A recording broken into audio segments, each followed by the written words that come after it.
Italy, the country of pizza, pasta and wine.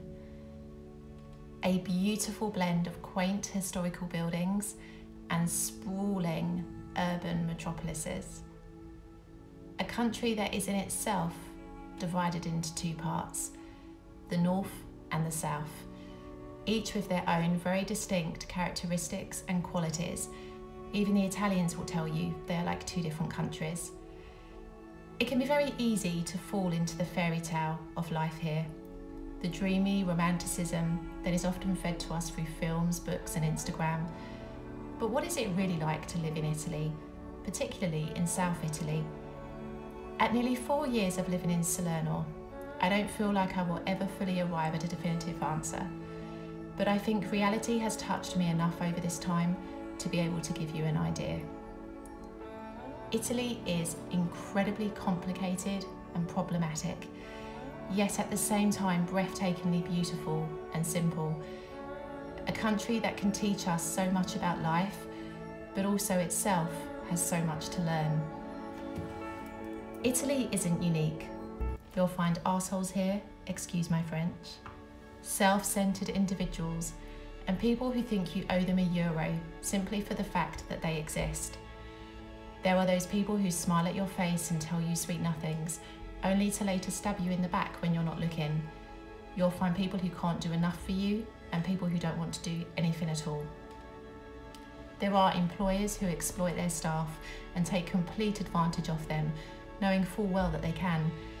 You'll come across fake work contracts, jobs that pay with so-called black money, and an overall attitude that you are replaceable. Oh, you don't like working without a break or for pittance? Don't worry, there's someone else out there who will.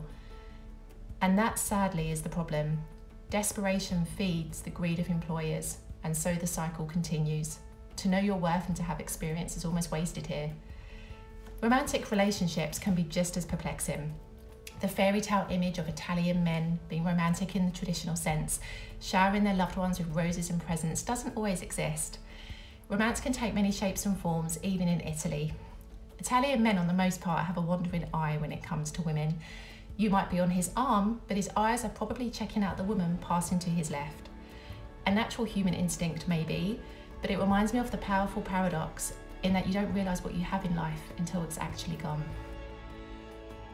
Blending two very different cultures and life experiences with an added language barrier has been challenging, to say the least, for me in terms of forming a romantic connection. I have learned so much about myself, and it has provided some of the most significant growth moments that I have experienced here in Italy. But what about friendships and the social aspect of life? Aren't Italians renowned for being social butterflies, chin-chinning the evenings away with Aperol spritzes and wine? Maybe, if you're Italian. When you move to Italy, the first thing that quickly becomes apparent is how tight-knit friendship circles are here, and how they often stem way back to school. This isn't the norm in other countries, and honestly it can be difficult to break into these groups and establish yourself. Yes, you, the outsider with no connection to Italy. Who even are you? Friendships have been an area of my life that have been highlighted the most since I've been here. They have ebbed and they have flowed. I remember when I had my breakdown over the winter of 2019. In that period, I realised that I didn't actually have any real friendships here in Italy. Those friends who I'd spent many an evening with, eating pizza and sharing what I thought were special moments, were markedly silent. It was then, I guess, that I really learnt the distinction between an acquaintance and a friend. It's not easy to arrive in a country as a complete outsider. Often people depend on expat circles to provide a sense of community, and I stumbled across one too, a full year and a half after I first arrived in Salerno. In fact, I've met some wonderful people in that group.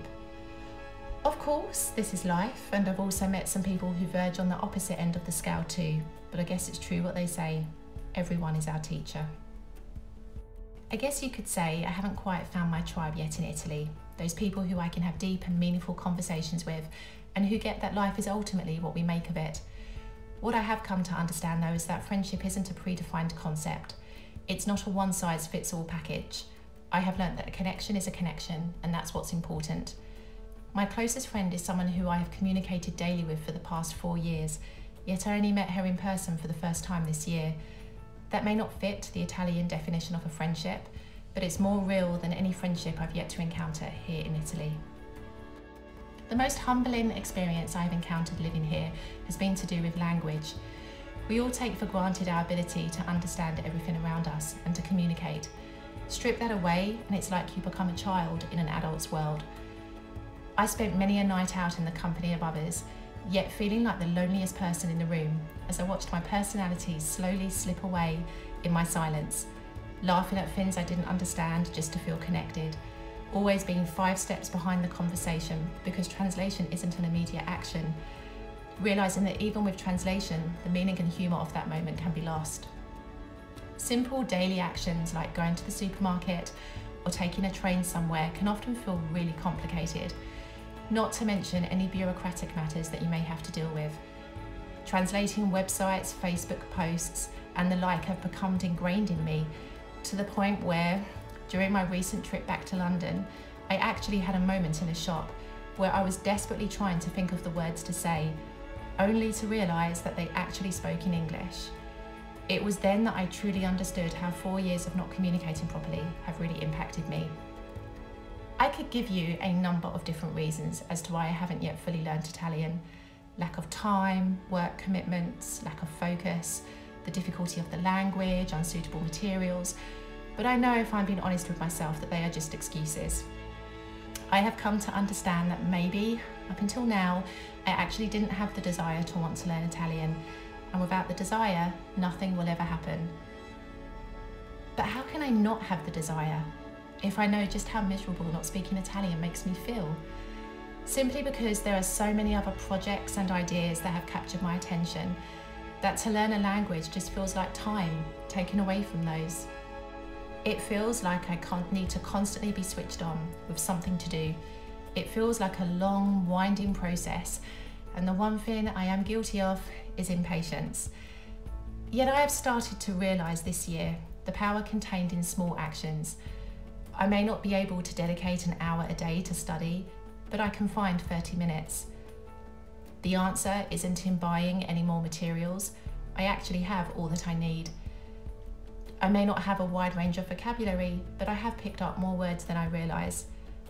I may make countless mistakes, but the important thing is that I try.